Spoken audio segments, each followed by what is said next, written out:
I thought we played hard tonight. That was, again, the number one bullet point on keys to success. Play harder. And it's going to stay that way. We have to make sure that we're doing that. And they're reminding one another, which is nice. It's not just me saying, play harder, play harder, play harder. It's them repeating it and meaning what they say. I thought defensively we controlled the pace of the game. We made it hard for them to get easy, clean looks. At halftime, my theme to them was, we have the ability, we have the will and toughness to say we're going to play better in the second half than we did in the first. And we came out and scored the first 10 points of the second half. We had 15 baskets in the second half, I think, and 11 assists. So we weren't greedy. We shared and moved the ball, which was nice to see. And winning is important. But as a coach, you feel better about your team and yourself when you win in the fashion that we did tonight. So step forward. We got to stay with it. Got to keep at it. Anything? Coach, you mentioned the transition play. Do you think that maybe is a sign that the new starting lineup and rotation is starting to click together a little bit? Well, I like our team. I'm a creature of habit. Whether I'll stay with this starting lineup all season, I don't know.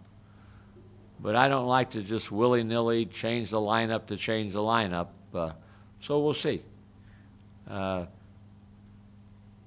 In particular, Angelo and Zylan have been really, really good in practice rebounding the ball. And that's been one of the things we've been lacking in. So we'll see what happens. I think we could go 3 different guys if we wanted to, and it'd still be a pretty good lineup you start with, and could be a pretty good lineup you could bring off the bench. I think one thing that none of us talked about that hopefully will continue to grow in appreciation for what he can provide is Ben Perez, who was out for an extended period with a concussion and came back tonight and made shots. He knows how to play. He did some nice things for us, so it's good to have him back. It gives us another player who can do a variety of things. So it was neat to have him back too. Coach, it seemed like this is, obviously you were very good defensively last year, but it seems like tonight was the first time we kind of saw that type of defensive effort and that type of frustration of the team, the turnovers, the missed shots, and they had 3 of their first 20. Would you agree with that? I would.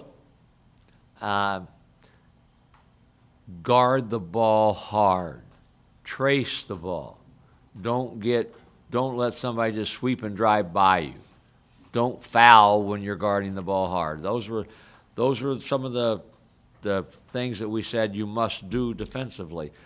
But we got to do a better job of being unafraid to get into the ball and put some pressure on the ball. You can't do it if you don't have your behind down, if you don't have your hands up. I thought we did that tonight. I would agree with you. I thought tonight we were better at coming out and putting pressure on the basketball and not getting beat off the dribble, and it made it harder for them to do anything offensively. Now we need to continue to do that and grow it a little bit. Coach, it seems like ever since Long Beach game, Trey has really turned it on efficiency-wise behind the three-point line and just points-wise. What do you make of his basketball performances? Of who now? Trey Cal. Trey is growing in his confidence that he can take shots and not worry, is it going to go in or not? And I'm seeing that. I do agree with I think after Long Beach, when he made those threes, body language looked a little bit different. He's never been a guy that wasn't confident, but now he's saying, I'm not going to worry, I'm going to play. And if the shot is there, I'm going to take it. He's playing better.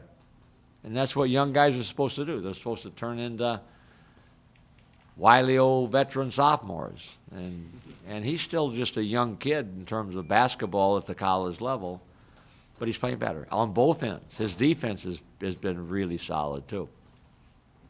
Does Jeremy Hemsley think sort of taking a bigger leadership role this season?